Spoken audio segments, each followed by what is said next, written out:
Have you ever felt like life was tearing everything away from you? The friends you thought would stay, gone.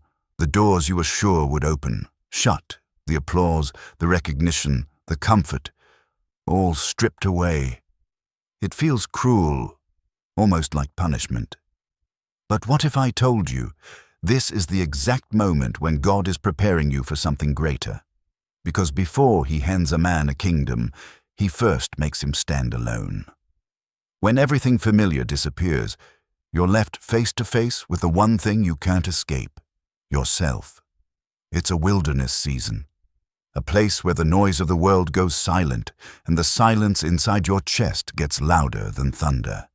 And it's here, when no one's clapping, no one's calling, and no one even notices you exist, that God begins his deepest work. Because the truth is, real kings are not made in palaces. They are shaped in caves, not in comfort, but in solitude. This is where you discover a strength that applause can't give, and rejection can't take away. When the crowd disappears, you no longer hear their opinions. You hear your own. And for the first time, there's no escape. The doubts you've buried, the fears you've ignored, the pride you've disguised, they all rise to the surface like ghosts demanding to be faced. This is the breaking point most people run from. They rush back to distractions, back to noise, back to whatever makes them forget. But the man who stays, the man who dares to wrestle with himself in the silence, that man is being forged into something dangerous, because once you've stared your weaknesses in the eye and refused to run, you discover a power no one can take away. A man who has mastered himself cannot be bought with applause and cannot be broken by rejection. One of the most painful lessons in this journey is this: people will leave you. Not just strangers, but the very ones you thought would stay. Friends will drift, relationships will collapse, opportunities will vanish right when you needed them most, and in that moment, it feels like betrayal. It feels like rejection, but it isn't. It's pruning. God is cutting away what looks alive but has no roots. He is removing the branches that can't carry the weight of your future. And though it feels like loss, it is actually protection. Because the truth is this: if certain people and comforts stayed, they would choke the very thing God is trying to grow inside you. So he lets them fall away, not to punish you, but to strengthen you. Not to leave you empty, but to make sure when the kingdom finally comes, you're surrounded only by what's real. Every man chosen for greatness must walk through fire, not the kind that warms you, but the kind that burns away everything you thought you needed. In the silence, you will feel the flames. Your comforts will melt, your illusions will turn to ash, and every false identity you once clung to, gone. It feels cruel. It feels unbearable. But the forge is never gentle. It was never meant to be. Because gold is not made shiny, it is made pure. Steel is not made strong, it is made unbreakable. And the man God intends to crown must first endure this fire until there is nothing left to burn, except what is eternal. When you come out, you are different. You no longer bend for applause. You no longer bow to rejection. You are no longer owned by fear, because you have already lost everything that fear could take. And that is when you become dangerous. Here's the paradox that shocks most people. When God is finally preparing to crown a man, he makes him lose his appetite for the crown. In the wilderness, you start to see differently. Power no longer excites your ego. Leadership no longer looks like a throne. Influence no longer feels like validation. Instead, you realize the kingdom was never about applause. It was about responsibility, the weight of souls, the burden of purpose. And that's why God strips you first, because if you still crave the spotlight, you'll use the crown to feed yourself. But once you've survived silence, once you've learned how to live without recognition, then you can be trusted to lead without corrupting what you're given. That's the turning point. When you stop chasing crowns, that's when God says, "Now you're ready to carry one." This is the part of the journey that feels most confusing, because it looks like nothing is happening. You pray, silence. You work, no results. You wait, no answers. It feels like death, but it isn't. It's burial.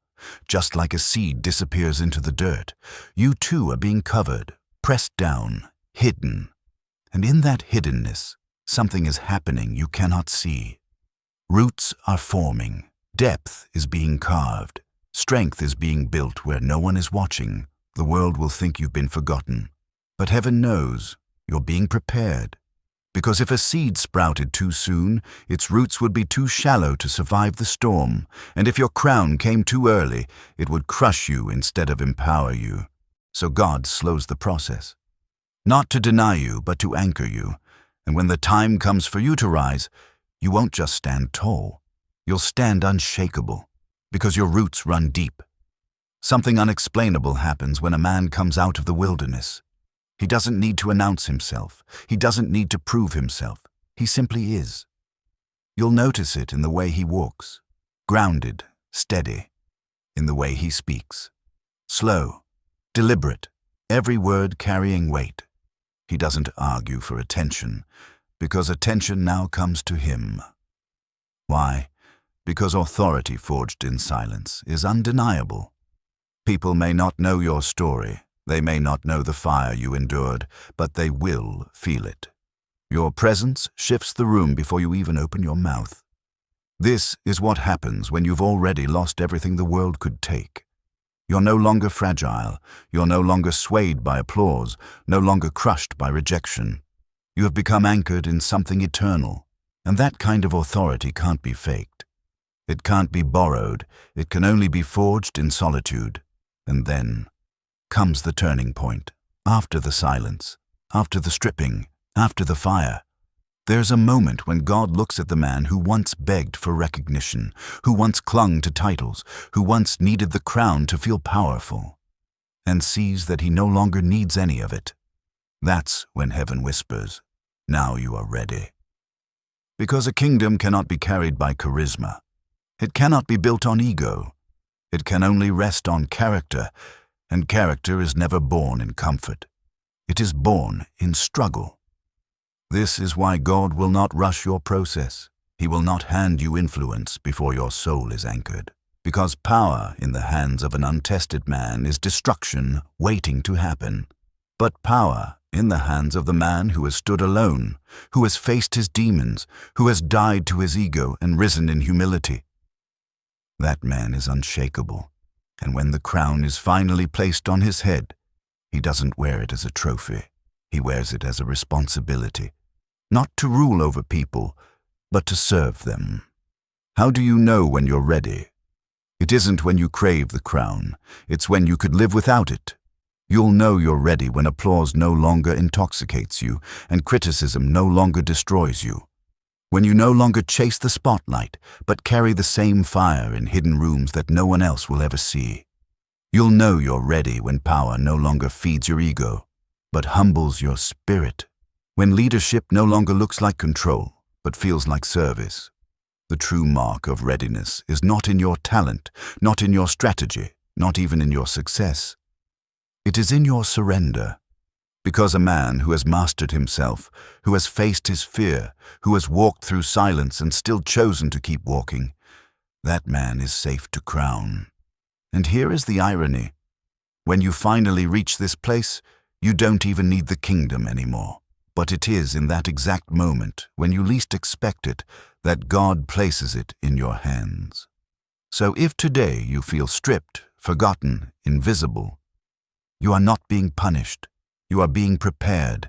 Every silent night, every unanswered prayer, every loss that broke your heart. It was never abandonment. It was training. It was the forge. It was God trusting you with the most sacred preparation of all, the preparation for a crown. And when that moment comes, you won't rise with pride. You won't rush to prove yourself. You won't even need the applause. Because you'll know, deep in your bones, that the real gift was never the throne, The real gift was the man you became in the wilderness. So let your silence speak. Let your scars remind you. Let your loneliness shape you. Because when your kingdom comes, it will not define you. You will define it. Pause, softer tone. If this message speaks to you, type in the comments, "I'm being prepared." Let's stand together, even in our solitude. Because one day, when the crown is placed on your head, you'll remember this season, and you'll finally understand why it all had to happen this way.